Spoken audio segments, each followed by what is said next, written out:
Hello, everyone, and thank you for tuning into the Chronicles. I'm Don, and as always, I appreciate the fact that you take time from your life to join me. Okay, our last chronicle dealt with how to get started on your pathway in life of transformation. And we said that motivation was the key. Motivation is the key to everything we do in life. Putting one foot in front of the other is an autonomic motivation. Otherwise, you stand still. And we don't want to stand still in life because we miss its richness. We miss participation in everything that we can participate in.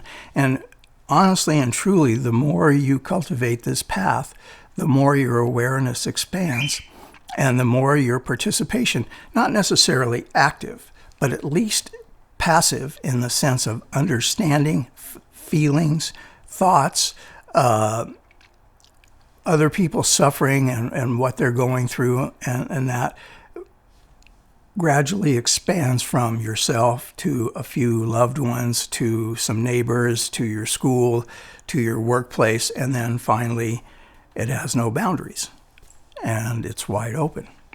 So what we're going to talk about now is how do we take this motivation and set it into motion, and what are the few pathways that we should initially walk down to do that. Well, the first one, I believe, is the recognition of suffering. This would be key in my mind because if we really honestly just sit down in a chair or go sit by the beach and watch the waves, where it's quiet and all you can hear is the waves, and see unimpeded sky and unimpeded ocean, then you can see pretty simply, if you're honest with yourself, that you may be restless in life, you may feel unfulfilled in life, you may not be happy in life, you may actually be sad, you may be a lot of things in life, but calm, peaceful, joyful, are probably not high on the list, if even on the list. And that, to me at any rate, when I first came upon this in my own life, I was profoundly sad. And I looked at my life and I thought, well, why isn't this the case? Why am I not joyful and happy? I believe and have experienced these things, so I know that they're real. But why can't I do this all the time? And the simple answer is because I didn't let myself.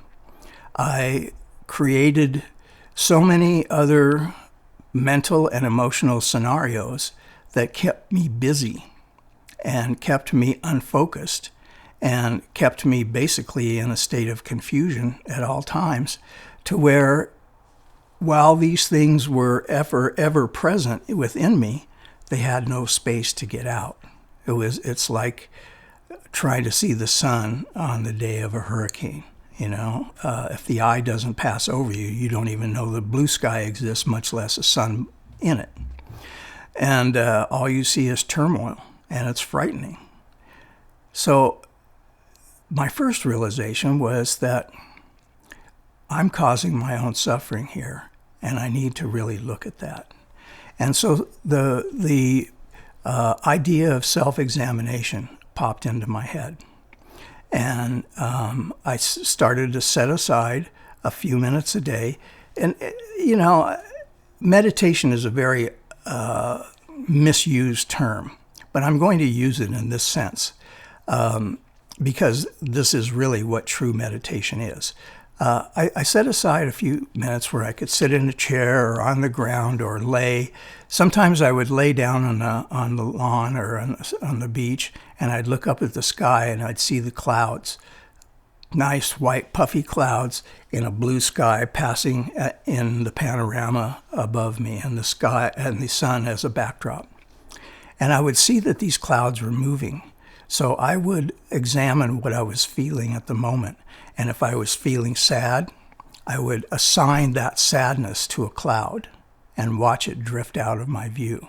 If I was feeling angry, I would assign that anger to a cloud and watch it drift out of my view. Because just like those clouds that are constantly in flux, so are our conflicting emotions, our mental habits, and things that we do to cause ourselves suffering. In this way, whether you're sitting or whatever, and just simply being quiet and observing your thoughts without judgment, you're meditating. You're looking at your own process. And that is super, super, super important, because all meditation is looking at your own process. Your process of thinking, your process of feeling, and everything that goes with your process of being a human. Now, we're not going to divorce ourselves from being human, but what we want to do is have an honest, truthful, and critical, not critical in a sense of picky or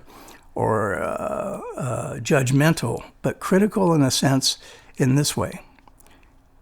If this thing that I'm doing, like let's take anger, if this is a habit in my life, does it benefit me or does it cause me harm? Whichever the answer you have, then you want to seek some form of participation in that. So if it causes benefit, well then go out, rape, rob, and pillage, I guess. I don't know. But if it causes you harm, then truly and honestly, you don't want it in your life. And, and you can solve this by continuing to look at it and finding and identifying ways that it does harm you, and little by little, you'll find that you have no use for it. And so I'm going to continue this. I'll take a break now, but I'll continue this as a theme for the next couple of teachings, because I want to set you firmly on the path of self-recognition and looking at how we begin the path of transformation of our lives. So thank you for tuning in. And as always, I will be older and uglier the next time you do tune in. Thank you. If you like this video, hit the like button. And if you want to find out what's coming, hit the subscribe button. We want this to be an open forum, so we welcome your comments and questions, and we'll endeavor to answer them as quickly as we can. Again, thank you very much.